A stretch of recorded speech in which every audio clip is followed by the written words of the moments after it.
What's up, YouTube? It is Saturday, February 13th, 2021.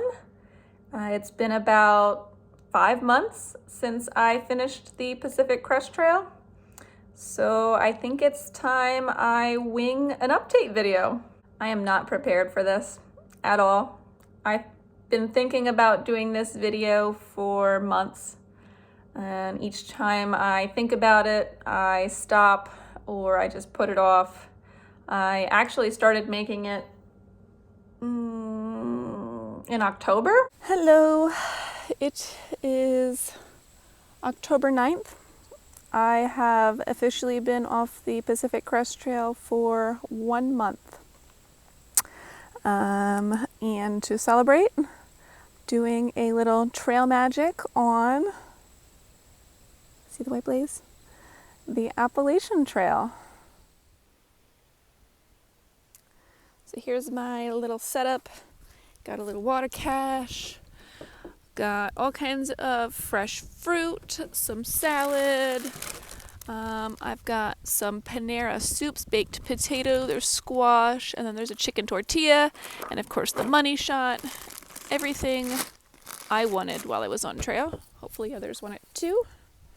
I also brought some chairs because sitting in chairs is, got some homemade banana bread, chocolate chip banana bread, some brownies, hot apple cider, and grill setup just because to heat the soup and potentially extra hot apple cider.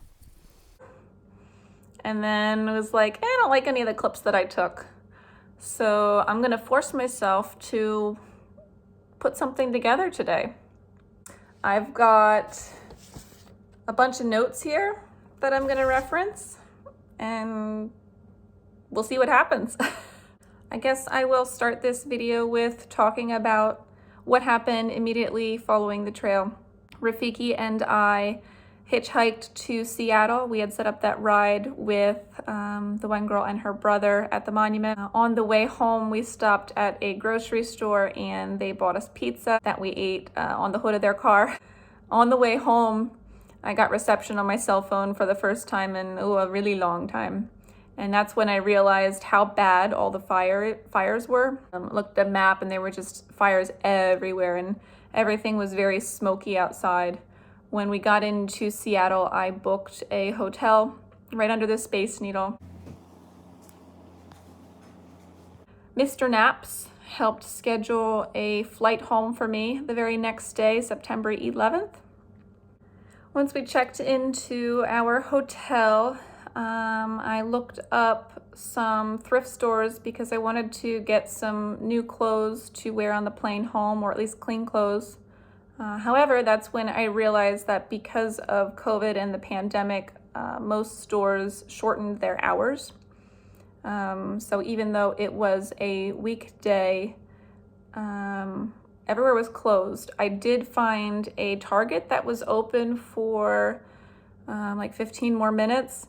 And so I put on my broken flip-flops and ran 1.2 miles to Target and picked up some clothes off their clearance rack to wear home. The next morning, September 11th, I think I grabbed breakfast and then immediately Ubered to the airport. That was really strange being in the airport. I haven't been around that many people at once in a very long time. So I just had this general anxiety, nothing much, just kind of nervous around people. I don't really know why. When I boarded the plane, it was maybe half capacity. And I'm sitting in the plane waiting for it to take off. And that's when it became surreal that my journey was over. That's when I also realized this hike was never about getting to the monument.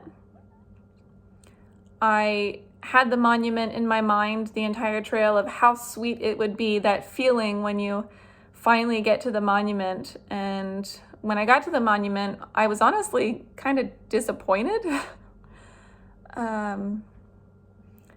But that's when I realized it was never about getting to the monument. It was about the journey leading up to the monument. and that kind of made me teary on the plane. I got home around midnight or so, and Mr. Knaps picked me up at the airport. So remember that time that you picked me up from the airport? Yeah. Do you want to tell that story? Well, I was all excited to see you, and I think you picked up your bag, which was all nice wrapped in plastic. Yeah, so the bag has all kinds of strings and stuff hanging off of it. So the airline gave me a big Ziploc bag to put my pack into so the belts don't get caught in the conveyor belt. So it was all nicely contained, but you took that off to put it in my car, and the bag stunk so bad. So you couldn't just keep it in the bag until we got home. So it didn't stink that bad. It was really bad. So that was a nice welcome home trip home. It's only a 40-minute ride home from the airport at midnight. But when I got home and I walked into my house for the first time, that was a really strange feeling. Everything looked familiar. I knew that this was my house, but I kind of walked in and I didn't know what I should do. My body wasn't on East Coast time, so I didn't really feel tired. I didn't feel like I earned a shower. I wish I could say the first night in my bed, I slept really well, but I really didn't. The next morning, I woke up in my own house and I realized I don't have anything to do. I don't have to hike for hours.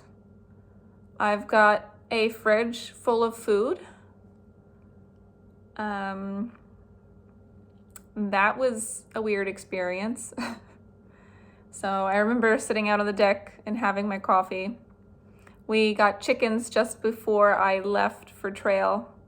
So I went out to greet my chickens to see if they remembered me.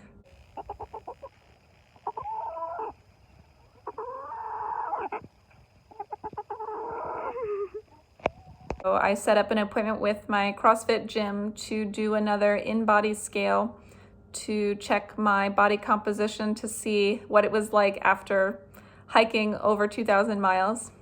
I just got back from the gym, and prior to trail I did a body composition analysis, and so I did a follow-up this morning.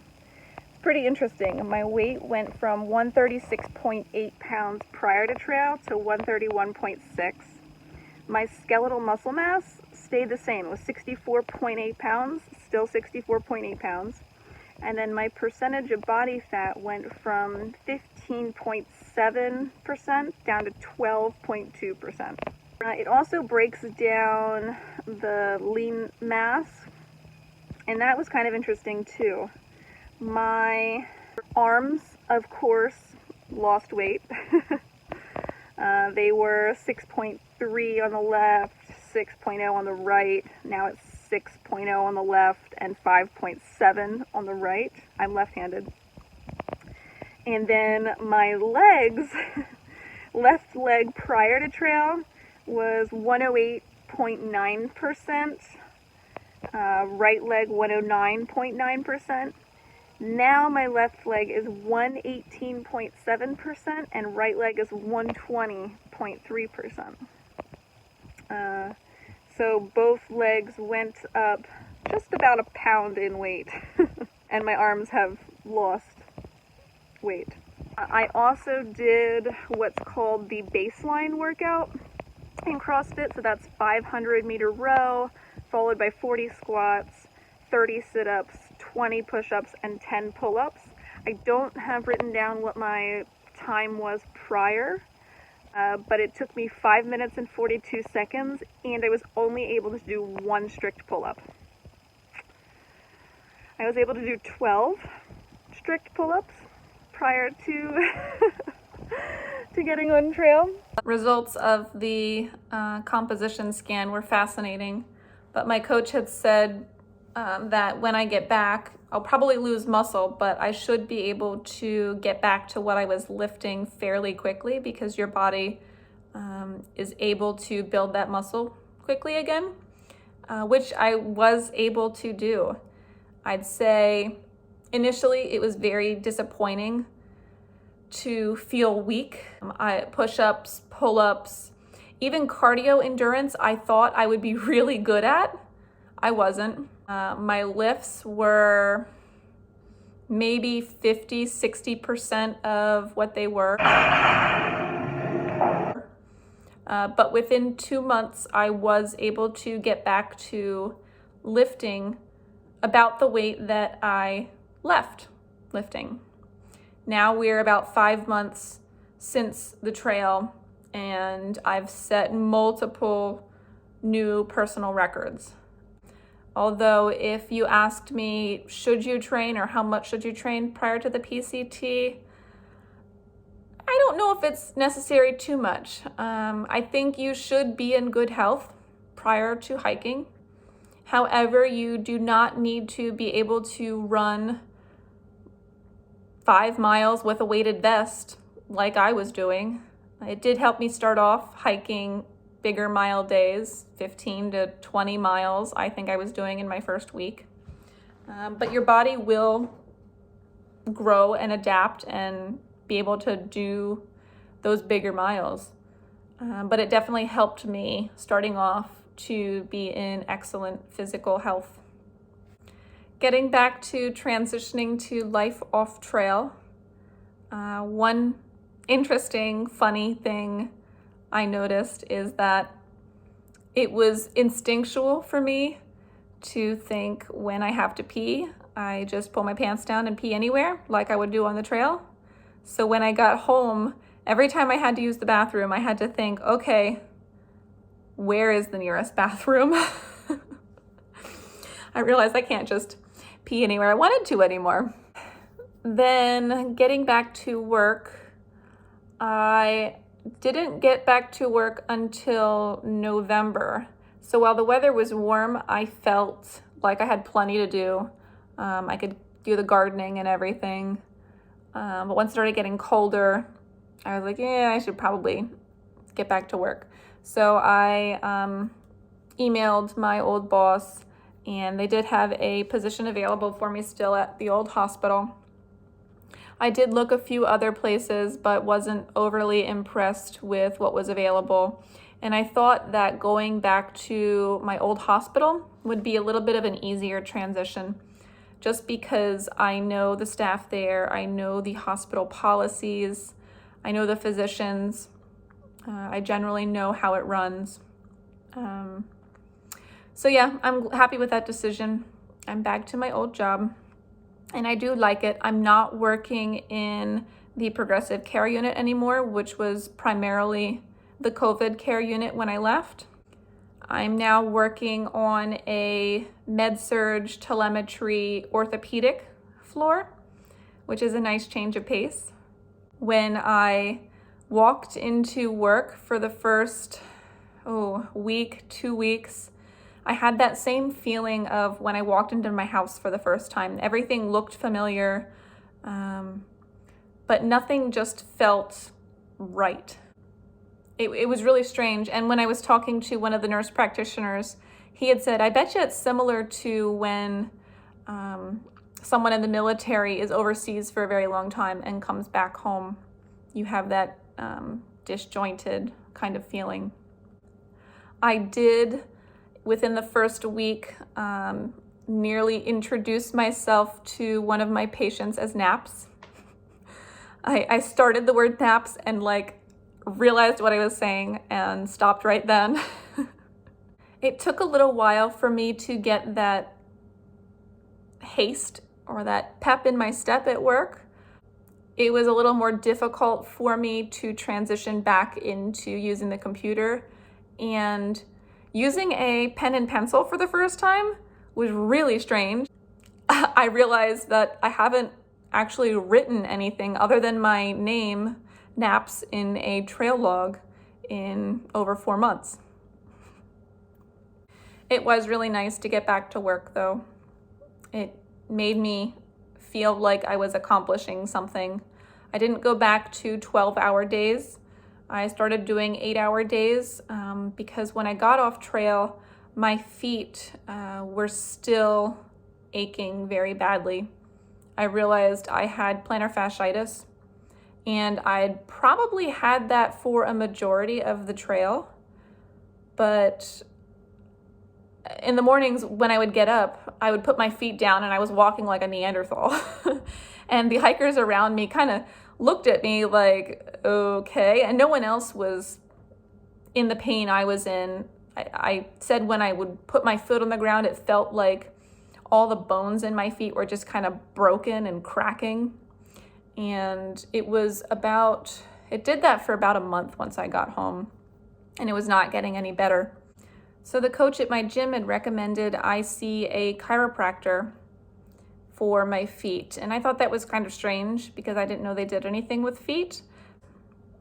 They do this technique where it's like a deep tissue fascia massage, and it hurts. But within 3 visits, it was a little more than 3 weeks, about 4 weeks, she had my feet nearly back to normal. I still had the occasional burning in my feet, and I throughout it was not able to do some of the movements at the gym, such as jump rope, like double unders. My feet would burn pretty badly, so I avoided very fast movements where my foot kind of bent down. Box jumps I didn't do, even squats. The flexibility in my feet were not the same, so I avoided that until she had my plantar fasciitis treated fully, and that took, like I said, about 3 or 4 weeks. But here we are. My feet are pretty much back to normal. Actually, 100% back to normal. I haven't had any foot pain in a long time, so that's good when you're a nurse and you're on your feet all the time. I'm set up here at the window and it's getting dark and I'm losing my light, so I'm probably going to stop this video now and finish recording tomorrow.